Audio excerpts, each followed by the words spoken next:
반갑습니다. 송주준입니다. 윤석열 대통령이 제일 처음 집권했을 때부터 강조해왔던 것이 바로 이 가짜뉴스와의 전쟁인데요. 실제로 지금까지 대한민국을 흔들어왔던 가짜뉴스가 한두 가지가 아니지 않습니까? 80년대 운동권 때부터 시작해가지고 기상천외한 이런 점에서는 좀 창의력이 발휘가 되는 것 같기는 한데 듣도 보도 못한 말도 안 되는 그런 식의 가짜뉴스를 통해서 얼마나 대한민국이 혼란스러웠습니까? 글자 그대로 진짜 대한민국은 가짜뉴스와의 전쟁, 그 역사다 이렇게 표현할 수 있을 만큼 참 별의별 가짜뉴스들이 많았었죠. 지금까지 그 대표적인 가짜뉴스의 경우만 보더라도 할 말이 없습니다. 예를 들어가지고 베스트 탑5라고 해야 될까요? 내용들도 참 기가 막힌 내용들 뿐입니다. 쭉 보시면 아시겠지만 가로 안에 누가 이 얘기를 퍼뜨렸는지 나와 있는데요. 황우나 김의겸 쭉 나와 있죠.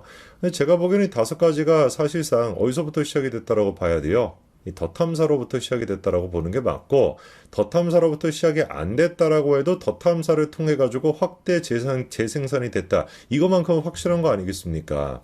정말 그래서 우리가 덧탐사를 정리한다라는 건 단순히 그냥 가짜뉴스의 피해자들을 위한 거다라는 것뿐만 아니라 대한민국이 바로 서기 위한 첫걸음이다. 저는 그렇게 생각하거든요. 당장에서 우리가 옛날부터 덧탐사를 정리할 수 있는 기회가 있었을 때 덧탐사를 정리를 했어야 이게 지금 다섯 가지뿐만 아니라 30가지 정도 이제 또 가짜뉴스가 있다라는 것인데 이렇게 수많은 피해자가 안 만들어졌던 거 아니겠습니까? 법원이 그러니까 당장에 옛날에 덧탐사를 구속을 시키고 사회로부터 격리를 시켰어야 그런 수많은 피해자를 막을 수가 있었던 것인데 법원이 어떻게 된 것인지 덧탐사에 대해서 언론의 자유다, 보도의 자유다, 진짜 코미디도 그런 코미디가 없습니다. 아니, 장관 집에 쫓아가가지고 장관은 무슨 협박하듯이 가족들을 협박하고 이따위 짓거리를 하는 게 어떻게 보도가 될 수 있고 어떻게 왜 언론사가 될 수가 있습니까? 판사 본인 스스로 그 당사자가 안 돼서 그렇지 자기가 그 당사였으면 진작에 그냥 구속을 시키지 않았겠어요. 그래서 진짜 법원조차도 덧탐사가 저렇게 설치도록 배경을 만들어줬고, 이것도 나중에 책임을 우리가 물어야 될 것 같은데, 어쨌거나, 일단 그 덧탐사에 대해 가지고 법원이 책임을 묻지를 않고 있다 보니까 피해자들이 먼저 나서가지고 덧탐사를 처리해달라 이렇게 지금 법적 조치가 이어지고 있는 상태입니다.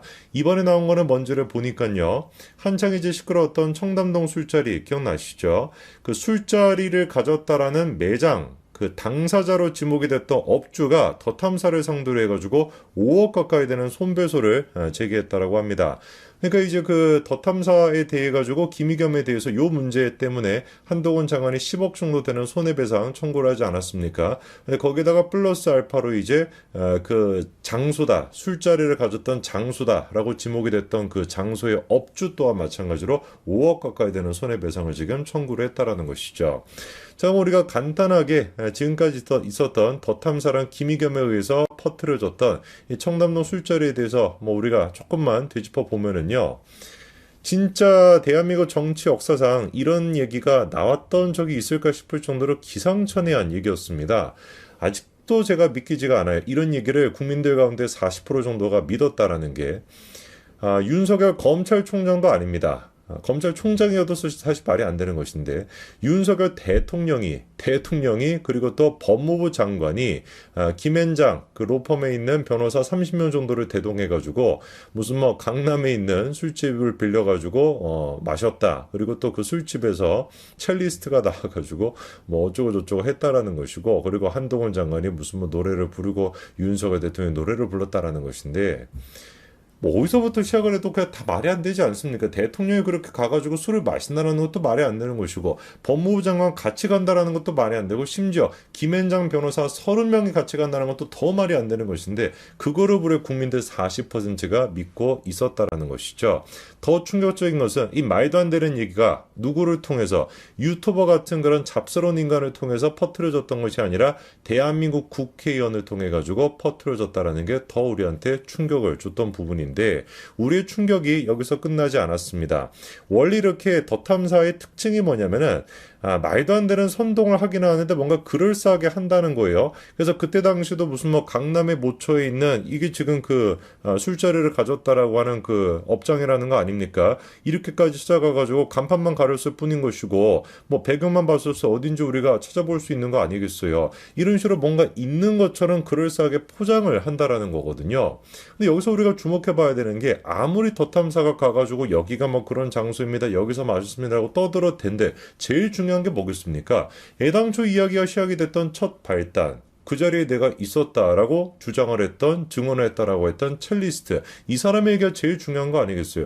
첼리스트가 몇 번이나 얘기를 했습니다. 나는 한동훈, 윤석열 대통령을 본 적이 없다. 몇 번이나 언론 인터뷰도 가졌었고, 경찰 조사를 받을 때 또한 마찬가지로 내가 그때 얘기했던 건 그냥 거짓말에 불과했던 것이다. 나는 한동훈 장관과 윤석열 대통령과 술자리를 가진 적이 없다. 경찰 조사에서도 그렇게 다 진술했거든요.